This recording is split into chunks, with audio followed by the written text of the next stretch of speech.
हमने बर्दाश्त किए। जंगे आजादी की लड़ाई का दर्द हमको मिला। भारत की तकसीम के बाद से मुस्तकिल दर्द अब तक हमको मिला। दर्द तो हम खाए हैं, लेकिन कभी भारत से गद्दारी नहीं की, कभी हिंदुस्तान से गद्दारी नहीं की। जब मुल्क में एक संविधान, एक कानून,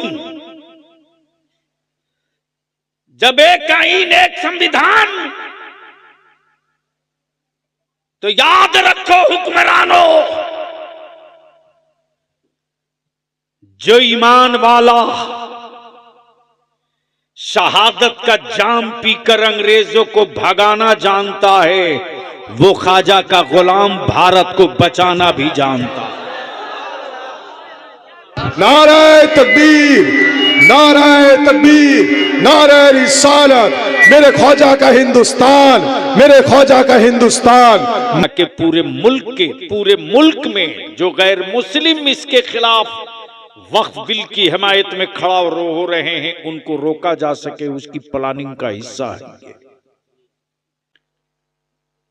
अमेरिका से लेकर इस्राइल तक, भारत से लेकर हर उस मुल्क तक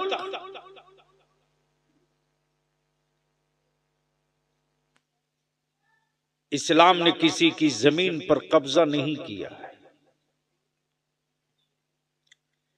बावजूद उसके इस वक्त हमारी जमीनों पर हुकूमत डंडा मार के कब्जा करना चाहती है। ये वक्फ की जमीन और जायदादें मुगलों की दी हुई खैरात नहीं है। यह हमारी बनी हुई मस्जिदें और मस्जिदों के मीनारे हुकूमत के सिक्कों से नहीं बने हैं। यह हमारे करबला दरगाहें और ईदगाहें, इनमें हुकूमतों की कोई ईंट नहीं लगी है। जमीन मेरी, तामीर हमने की,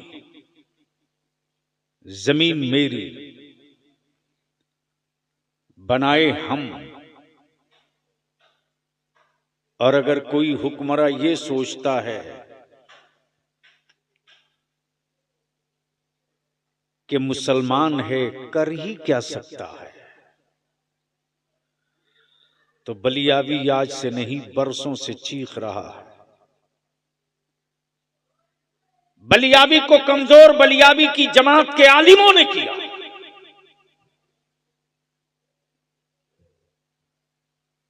बीस साल पहले मैं बिहार, बंगाल, झारखंड, उड़ीसा में घूम घूम कर कहते रहा,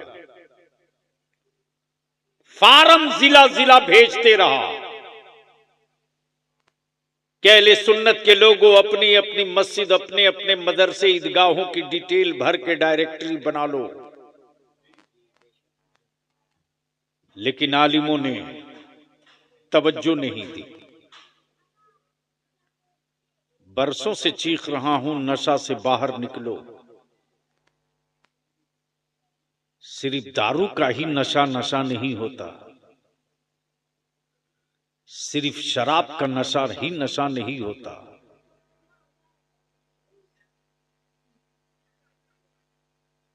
गफलत में अपनी नस्लों को छोड़कर जाना ये नशा से कम भी नहीं होता। वही किया। ए बेटा बैठ जाओ, बैठ जाओ बेटा। अपनी लड़ाई को कमजोर मत होने दो। पार्टियों के पाले हुए गुंडे, ये भेजे हुए कुत्ते हैं, कुत्ते।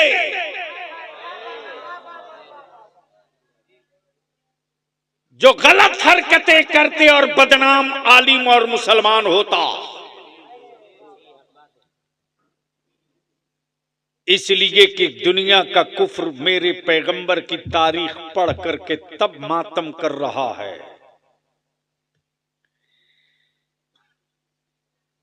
इस्लाम बदला नहीं लेता, इस्लाम बदल देता है। इस्लाम बदला नहीं लेता, बदल देता है। और आज कुफ्र उसी से डरा हुआ है। तब पूरी दुनिया में इस्लाम के खिलाफ एक प्रोपेगेंडा सेट कर दिया, नैरेटिव सेट। मुसलमान है जिहादी होगा, मुसलमान है जालिम होगा, मुसलमान है नफरती होगा, मुसलमान है लुटेरा होगा, मुसलमान है डकैत होगा, मुसलमान है कातिल होगा। बलियावी कहता कल के टूअरो दीदी को भी इस इजलास के जरिए मैं कहना चाहूंगा कि इसकी अदालत के जरिए जांच कराइए, इसलिए कि इसके अंदर से महक आ रही है कि हमारे बच्चों को बदनाम करने के लिए कोई साजिश रची गई है।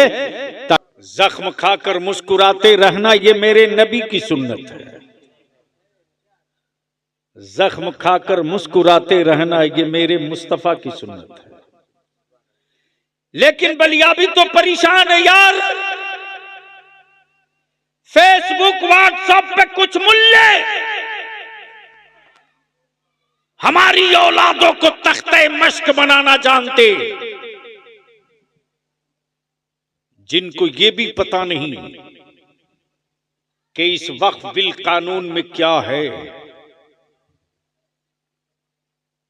वो कहते कि बलियावी साहब क्या कर रहे हैं, इनका जमीर कब जागेगा। और जब बलियावी कहता है कि 10 अप्रैल को मैंने मीटिंग बुलाई है, आपका जमीर जाग गया हो तो मीटिंग में तशरीफ लाइए, तो कोई जवाब नहीं आता। जो पहला काम है वो ये है कि हमको गैरों ने नहीं अपनों ने लूटा है। चाहे हिंदुस्तान के बंगाल का वक्फ बोर्ड हो या बिहार का हो या यूपी का या गुजरात का या महाराष्ट्र का या कहीं का, हर वक्फ बोर्ड का चेयरमैन मुसलमान था। हर वक्फ बोर्ड का, हर वक्फ की प्रॉपर्टी का मुतवल्ली मुसलमान था। फिर वक्फ की जमीनें बिकी कैसे? वक्फ की जमीनों को बेचा किसने? और जिसने बेचा उस पर कानूनी कार्रवाई करके जेल भेजा क्यों नहीं? बलियावी को खूब पता है कि वक्फ बोर्ड में जो लोग बैठे हैं वो गैर मुस्लिम नहीं मुसलमान हैं। क्लर्क भी मुसलमान, किरानी भी मुसलमान। लेकिन अगर कोई चला जाए वक्फ बोर्ड में मस्जिद के काम से, मदरसे के काम से, दरगाह खानकाह के काम से, इमामबाड़ा करबला के काम से, तो वक्फ बोर्ड में बैठे हुए जो कर्मचारी हैं समझते हैं कि खुराक आ गई है, जितना नोच सकते हो इसको नोच के खा जाओ। इससे भी आप इनकार नहीं कर सकते। लेकिन लड़ाई तो होगी। जिसको देखो उसी को इस्लाम से तकलीफ,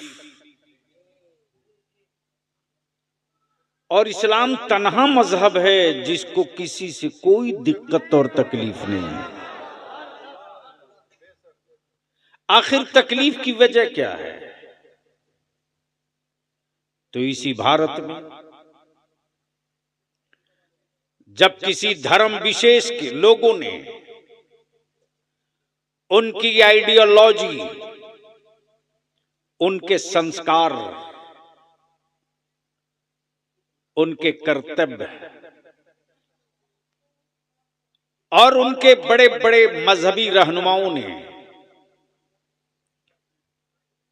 भारत के उन दबे कुचले दलित पिछड़े जंगलों बयाबान में रहने वाले गरीबों की बेटियों के बदन से कपड़े उतरवा दिए और ये कह करके कि कपड़ा पहनने का राइट तुमको नहीं है।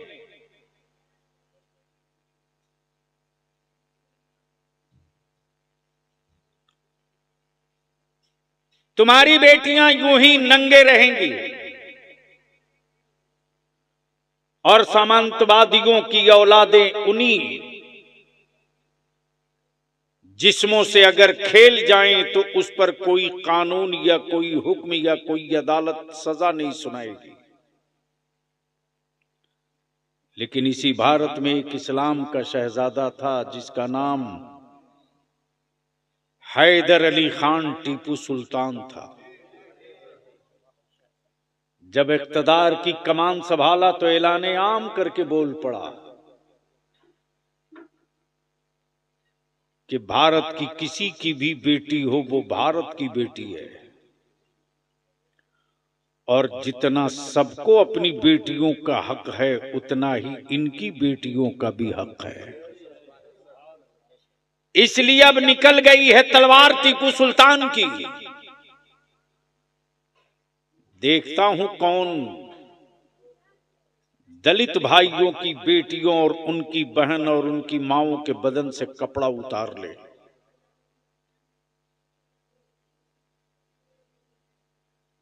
अरे क्या कर रही हो?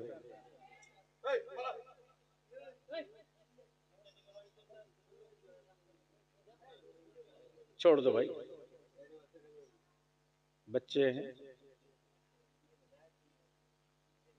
आखिर वजह क्या है?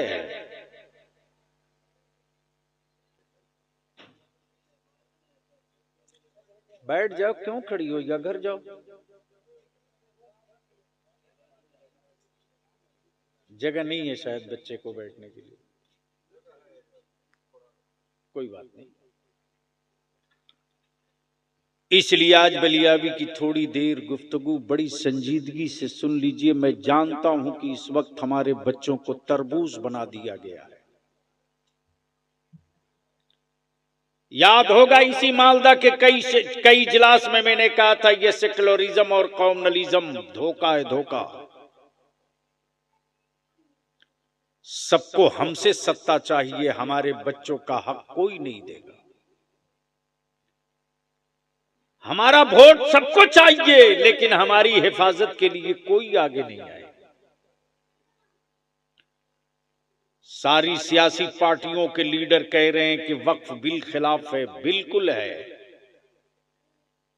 लेकिन अगर हमसे हमदर्दी है तो चाहे किसी भी सियासी पार्टी के लीडर हो, उसका गट्टा और कलाई पकड़कर बोलो कि हम तो जख्म खाए हैं, सड़कों पे निकलेंगे ही। तुम अपनी पार्टी के झंडा और बैनर के साथ गैर मुस्लिमों को लेकर प्रदर्शन करो तो मैं जानूंगा कि मेरे साथ हो, वरना जो हालात हैं वो ये हैं कि हमारे 50 से 55 बच्चे मुर्शिदाबाद एहतजाज में जेल चले गए।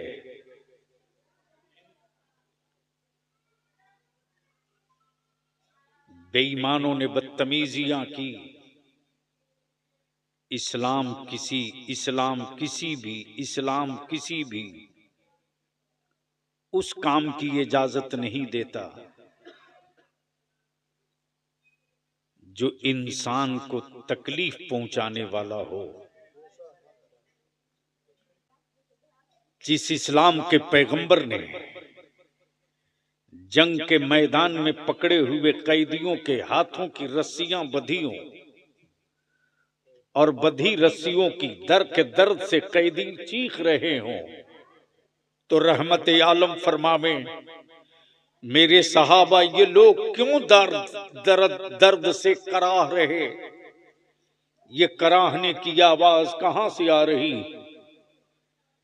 आकाई रहमत के जानेसारों ने अर्ज की, या रसूल अल्लाह, जो कैदी दुश्मन पकड़े गए हैं उनकी रस्सियां बंधी हैं हाथों में, उस बंधी हुई रस्सियों की गिरहें कुछ ज्यादा सख्त हैं, जिसकी वजह से ये चीख रहे हैं, कराह रहे हैं। रहमत आलम फरमाते मेरे सहाबा उनके हाथों की रस्सियां ढीली कर दो, इनके दर्द हमें बर्दाश्त नहीं होते। तेरा नबी दर्द देने के लिए नहीं आया है, तेरा नबी दर्द मिटाने के लिए आया है।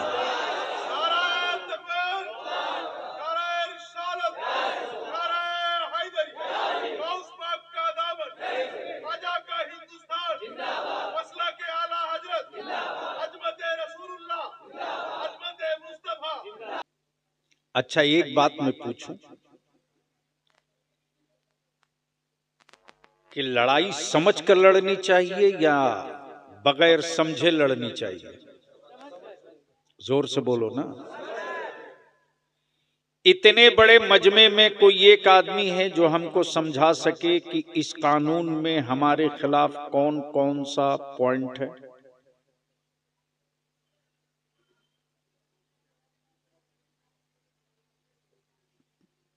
जीरो।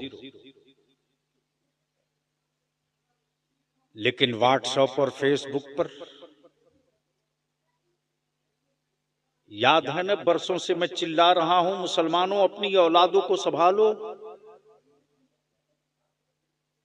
आज बरसों से चीख रहा बलियाबी की व्हाट्सएप फेसबुक पर बगैर सोचे समझे,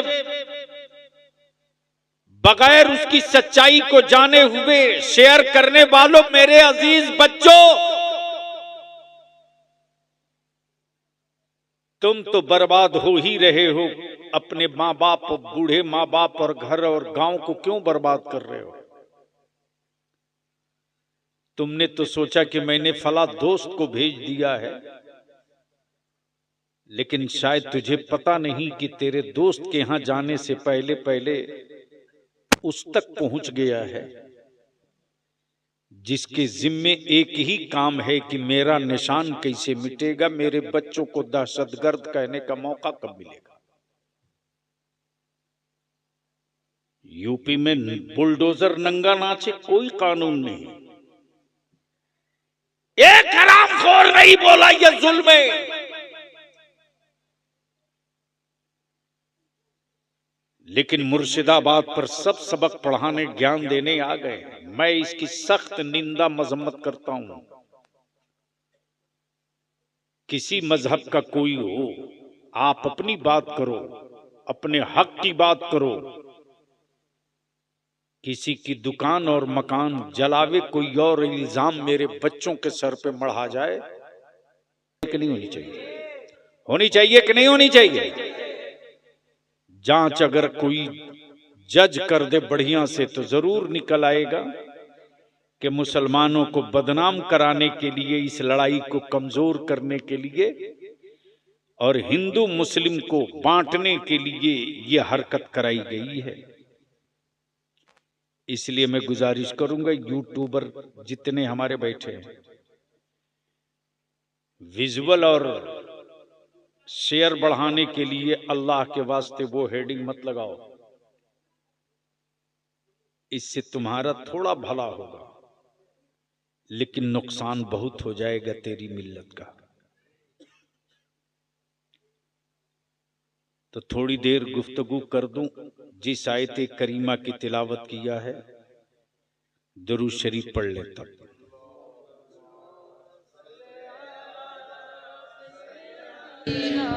मौलाना मोहम्मद वाला आले, मौलाना मोहम्मद सल्लल्लाहु तआला अलैहि वसल्लम। अब ज़हन को इसको बंद कर दीजिए। आखिर इस्लाम से लोगों को तकलीफ क्यों है? तो एक मैंने बहुत तारीखी बात कह दी, इस्लाम बदला नहीं लेता, इस्लाम बदल देता है। तवज्जो चाहूंगा अहले स्टेज, सदर साहब, मौलाना देखेंगे। इस्लाम बदला नहीं लेता, बदल देता। कैसे बदलता है? कैसे बदलता है? अब वही सुन लो तो बात मुकम्मल हो जाए। तारीख यही रही है कि बेटियां गाड़ी जाती थी, और गाड़ने वाला कोई और नहीं, बाप होता था। ये बंगाली और बिहारी का रिश्ता नहीं है, ये मुस्तफा जाने रहमत की गुलामी का रिश्ता है। और यही रिश्ता मेरी पहचान है, और यही रिश्ता कल कयामत में हम सबकी पहचान कराएगा। और इसी रिश्ते को बचाने के लिए बरेली के इमाम इश्को मोहब्बत आला हजरत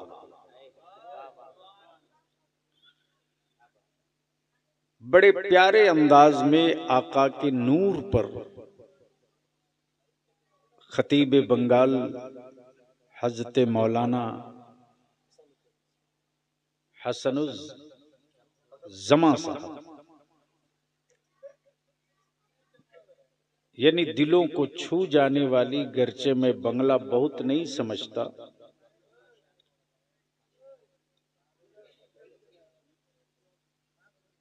लेकिन सच ये है कि नबी का जो आशिक होगा वो और कुछ समझे न समझे, लेकिन जहां उनकी बड़ाई होगी उसे जरूर समझ जाएगा।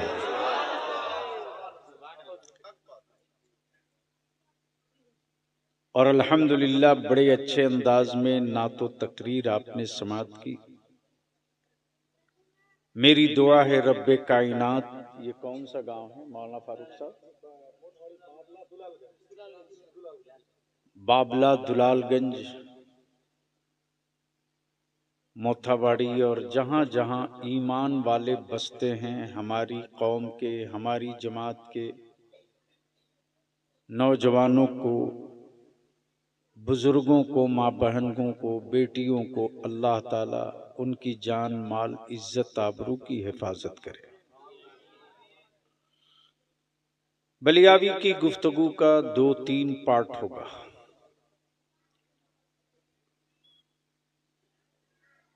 दुनिया में किसी कुफ्र को किसी से कोई डर नहीं लगता,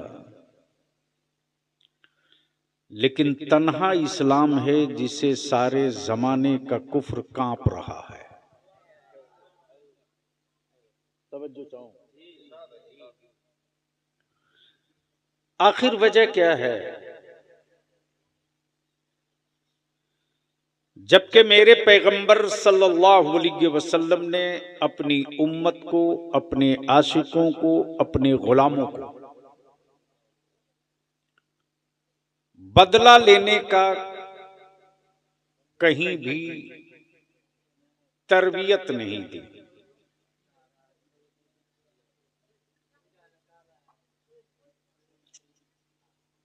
क्या हो गया, बंद कर दो।